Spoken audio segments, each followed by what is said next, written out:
Muy buenas noches amigos, el día de hoy, tarde de domingo, y esperando que hayan tenido una excelente semana, quiero compartir con ustedes una porción de la palabra del Señor para así también comenzar de excelente manera una nueva que se avecina ya el día de mañana. Y para ello quisiera invitarles al libro de Juan en el capítulo 21, donde quiero que leamos una porción de la palabra que sin lugar a duda muchos de ustedes ya conocen y que espero que podamos conversar y reflexionar un poquito acerca de esto. Y dice así. En Juan 21, desde el 1 en adelante, dice: Después de esto Jesús se manifestó otra vez a sus discípulos junto al mar de Tiberias, y se manifestó de esta manera. Estaban todos juntos, Simón Pedro, Tomás, Natanael, los hijos de Zebedeo y otros dos de sus discípulos. Y Simón les dijo, voy a pescar. Y ellos le dijeron, bueno, entonces nosotros también vamos. Entonces entraron en una barca y aquella noche no pescaron nada. Entonces cuando ya iba amaneciendo se presentó Jesús en la playa, pero los discípulos no sabían que era Jesús. Y él les dijo, hijitos, ¿tienen algo de comer? Y ellos le respondieron, no, no tenemos nada. Entonces él les dijo, echen la red a la derecha de la barca. Entonces la echaron y ya no la podían sacar por la gran cantidad de peces. Entonces aquel discípulo a quien Jesús amaba le dijo a Pedro, es el Señor.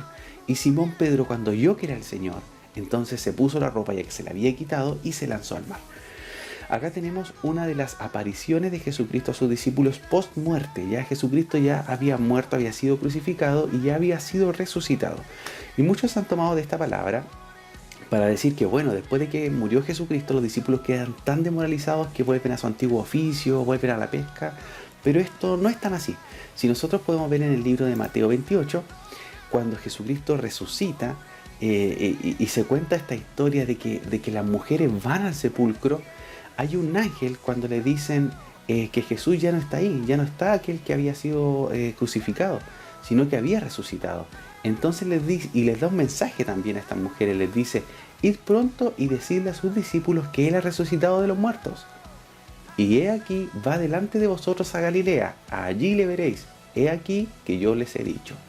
O sea que cuando vemos este pasaje, que si bien es cierto Juan no lo cuenta en el libro, podemos ver que hay un mandato, que hay una orden de un ángel que les dice a las mujeres, dile a los discípulos que vayan a Galilea, porque allí se encontrarán con Jesucristo. Entonces es cierto, los discípulos cuando muere Jesucristo, muchos se sienten apenados, muchos se sienten con culpa porque lo dejaron solo en el último momento, pero aún así hacen caso a este llamado y por eso es que acuden a Galilea. Ya no es como que hayan vuelto atrás o hayan vuelto a su antiguo oficio, sino que aún con culpa, aún con pesar, sabían y tenían la esperanza de que podrían ver al maestro una vez más. Y cuando hablo de esto de la culpa, con esto del remordimiento, quiero que nos centremos principalmente luego en el relato que sucede a continuación, en el relato de Pedro. Porque luego de que Jesucristo le haya dicho, echen la red allí y los discípulos vinieron a la orilla, se da una especie de armonía, un compartir una vez más con el Señor. Y es aquí donde sucede un momento de una conversación íntima entre Jesús y Pedro. Pedro, aquel que había sido llamado a ser pescador de hombres, ya no podía hacerlo porque estaba de gran manera afectado por la culpa que sentía. Él fue uno de los que dijo, Señor, contigo voy a la muerte si es necesario, pero que en el momento de la muerte de Jesucristo, en el momento del arresto de Jesús, Pedro, junto a todo lo demás, fue uno de los que también huyó. Entonces él sabía que le había fallado al Señor y por lo tanto tenía que darse esta conversación, tenía que darse este momento, porque era sumamente importante que Pedro fuera restaurado. Fíjense que Jesucristo cuando conversa de forma íntima con él le dice, Pedro, ¿tú me amas más que esto? Y Pedro le dice, Señor, tú sabes que te amo. Una segunda vez Jesús le dice, Pedro, ¿tú realmente me amas? Y Pedro le dice, Señor, sí, tú sabes que te amo. Hasta que en una tercera ocasión donde Jesús le pregunta, Pedro, ¿realmente me amas? Es donde Pedro se entristece y él con mucha culpa le dice, Señor, tú lo conoces todo. Tú conoces mi corazón y sabes que te amo. Y en esta conversación donde no hay ningún tipo de juicio de valores de parte de Jesucristo por sobre Pedro, sencillamente lo que hace Jesús es restaurar el corazón de Pedro, es hacerle sentir ese perdón, de decirle, de que Jesús le dice, bien Pedro, lo que pasó ya está atrás, ahora apacienta mis ovejas, pastorea mis ovejas, porque Pedro estaba siendo encomendado a una nueva gran misión.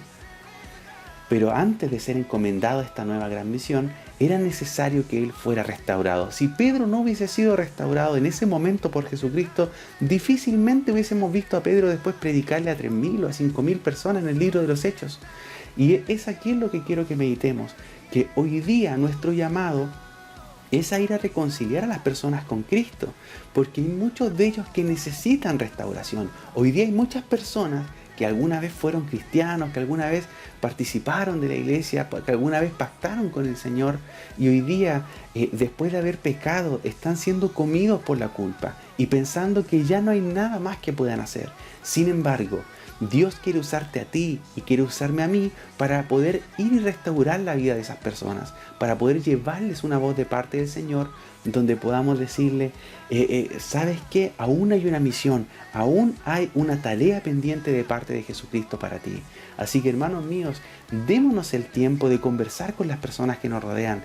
Hay muchas historias detrás de cada persona, hay muchos sufrimientos, hay muchas decepciones, pero sobre todo, detrás de cada uno de ellos hay un alma que salvar y un alma que potencialmente va a ser quien también transmita el mensaje del Evangelio a otros. Que Dios les bendiga mucho, espero que puedan meditar en esta reflexión y nos vemos en un próximo episodio de la Biblia en 5 minutos.